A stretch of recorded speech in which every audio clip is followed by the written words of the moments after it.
Hello बच्चों, आइए इस प्रश्न को पढ़ते हैं। 10 किग्रा द्रव्यमान का एक चिकना गोला एक चिकने वक्री पथ पर, जो कि है ABCDE के सहारे बिंदु ए से 10 मीटर प्रति सेकेंड के वेग से सरकना आरंभ करता है, जैसा कि चित्र में प्रदर्शित है। ठीक है। गोला बिंदु बी से होता हुआ बिंदु डी पर पहुंचता है। ज्ञात कीजिए गोले की बिंदु ए पर संपूर्ण ऊर्जा। आइए इस प्रश्न की मुख्य अवधारणा की चर्चा करें। मुख्य अवधारणा देखिए, मान लीजिए यह धरातल है, ये धरातल है। हम क्या करते हैं कि एक वस्तु ले लेते हैं, मान लीजिए m द्रव्यमान का, और उसको हम h ऊंचाई पर ले जाते हैं, h ऊंचाई पर। तो क्योंकि गुरुत्वाकर्षण बल इसको नीचे की तरफ धक्का देगा mg बल से, जो कि एक संरक्षी बल है, इसलिए यहाँ पे जो वस्तु है उसके अंदर गुरुत्वीय स्थितिज ऊर्जा होगी और वो परिवर्तित हो जाएगी ऊंचाई बदलने पे। मान लीजिए ये h ऊंचाई पे हम उसको ले गए। अगर यहाँ पे हम गुरुत्वीय बल के द्वारा किया गया कार्य देखें, जिसको हम WFG लिख देते हैं, ये हो जाएगा mg गुणे h गुणे cos 180।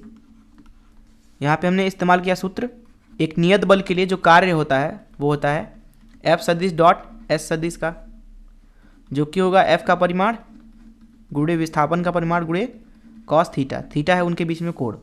यहाँ पे गुरुत्वीय बल नीचे लग रहा है, विस्थापन ऊपर हुआ है, इसलिए थीटा 180 है। तो इसको आप लिखोगे ऋण mgh। यह है गुरुत्वीय बल के द्वारा किया गया कार्य। मान लीजिए कि धरातल पे इस m द्रव्यमान का जो गुरुत्वीय स्थितिज ऊर्जा रहा होगा वो u0 है, और h ऊंचाई पे मान लीजिए उसकी गुरुत्वीय स्थितिज ऊर्जा u हो गई। इस अवस्था में जो जैसा कि किसी एक संरक्षी बल के द्वारा किया गया कार्य होता है, स्थितिज ऊर्जा में परिवर्तन के ऋणात्मक के बराबर। तो यहाँ पे WFG लिखा जाएगा ऋण डेल्टा U के, जो कि हो जाएगा ऋण अंतिम ऋण प्रारंभिक।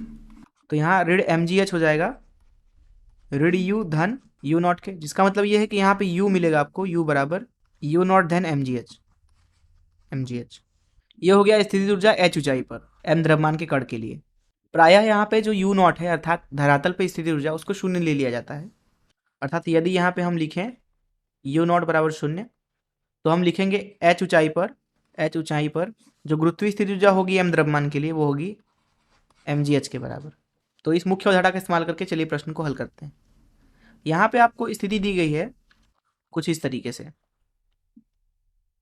यहाँ पे A है, शुरू में ये प्रश्न में देखते हैं कितने वेग से 10 मीटर प्रति सेकंड के वेग से सरकना शुरू करता है। यहाँ पे इसकी गति है 10 मीटर प्रति सेकंड और इसकी धरातल से ऊंचाई है 20 मीटर। और प्रश्न में हमसे पूछा जा रहा है A पर संपूर्ण ऊर्जा। अगर यहाँ पे A पर संपूर्ण ऊर्जा को E से दर्शा दें, नीचे A भी लिख लेते हैं, तो ये बराबर होगा A पर स्थितिज ऊर्जा, जिसको UA लिख देते हैं, धन A पर गतिज ऊर्जा, जिसको KA लिख देते हैं। A पर स्थितिज ऊर्जा होगी यहाँ पे M गुणे G गुणे H, जो कि है 20।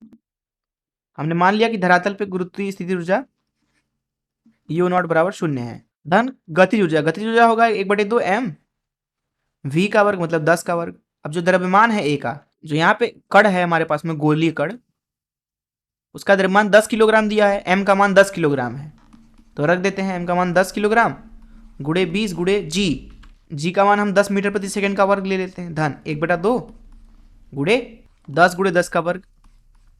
अर्थात कुल ऊर्जा मिल रहा है आपको A बिंदु पे EA बराबर 2000 धन 1000 भागे 2, अर्थात ये हो जाएगा 2000 धन 500, मात्रक हो जाएगा जूल, जो कि आएगा 2500 जूल के बराबर। यही हो जाएगा इस प्रश्न का उत्तर। मैं आशा करता हूं कि आपको इस प्रश्न का हल जरूर समझ में आया होगा। धन्यवाद।